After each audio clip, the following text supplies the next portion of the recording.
norte e nordeste sofre mais com a seca durante El Niño e mesmo quando nós temos Laninha, chove menos naquela região? Isso é por questão de compensação. A atmosfera ela sempre vai compensar. Se um lugar chove demais, em outros pontos chove menos. Vamos lá, o El Niño ele provoca um aquecimento exagerado ali no Oceano Pacífico, perto da costa da América do Sul. Então chove muito sobre Equador, Colômbia, sobre Venezuela, enfim, Peru. E você também tem chuvas fortes no oeste do Amazonas, Acre, enfim, a porção oeste ali.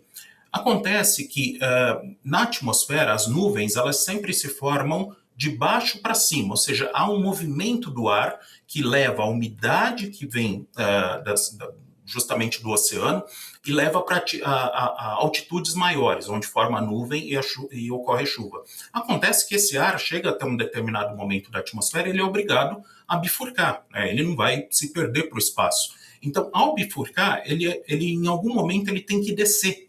E essa descida inibe a ocorrência de chuva. Então você acaba tendo um lugar que chove demais, em outro lugar onde há, que a gente chama de subsidência, onde chove menos. E essa subsidência no El Niño acontece justamente no Tocantins, no Pará, em boa parte do Nordeste. Então, quando a gente tem El Niño, principalmente quando a gente pensa no Nordeste, que o período úmido é curto, né, você já tem dificuldades para o desenvolvimento de uma cultura, porque o teu período é bem curto, a chuva não pode falhar, você acaba tendo um problema ainda maior, porque essa chuva se torna ainda mais irregular por conta dessa tal subsidência.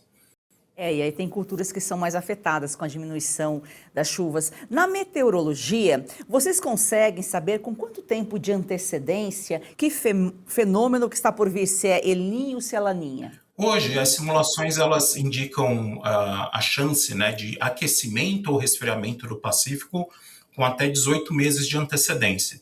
É claro que a incerteza é bastante alta nesse momento. Então, num primeiro momento, Joyce, o que a gente olha nessas simulações, principalmente olhando lá para 12 meses à frente, né, 18 meses à frente, é só a tendência de aquecimento ou de resfriamento, ainda sem dar nome, né, especificamente a esse fenômeno. A gente fala, opa, está aquecendo ou está esfriando.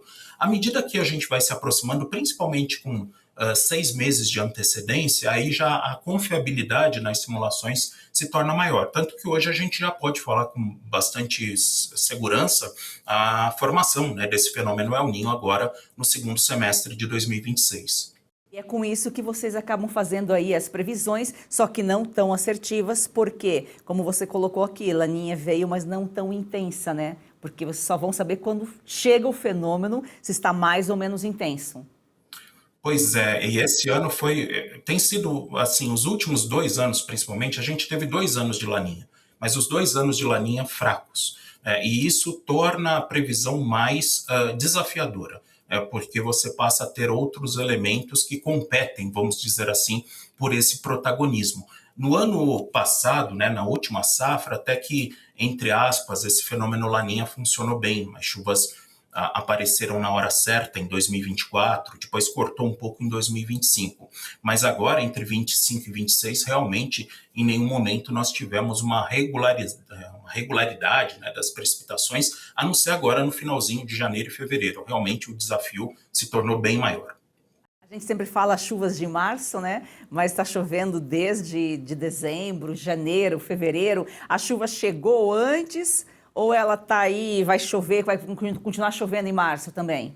Continua chovendo em março, mas a questão é assim, aí a gente olha pelos dois lados, né? Pensando no agro, essa manutenção da chuva é boa para o desenvolvimento da segunda safra, né? Uma boa parte aí do milho sendo instalado agora, já perto de terminar, e isso vai ser ótimo para o desenvolvimento do milho. O problema é, de novo, entrando naquela questão da qualidade dessa chuva.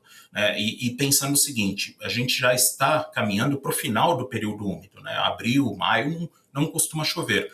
Essas chuvas de março, elas não são suficientes para repor toda a perda que você teve desde o início da primavera, quando a gente pensa em reservatório, né? Então, há uma situação favorável para o agro, especificamente em março, mas, por outro lado, uma preocupação que aí se estende para todo o ano de 2026. Por quê? Porque o período úmido como um todo ele foi ruim, ele não foi suficientemente forte para encher os reservatórios e enfrentarmos todo o período seco que vem pela frente agora, a partir do outono.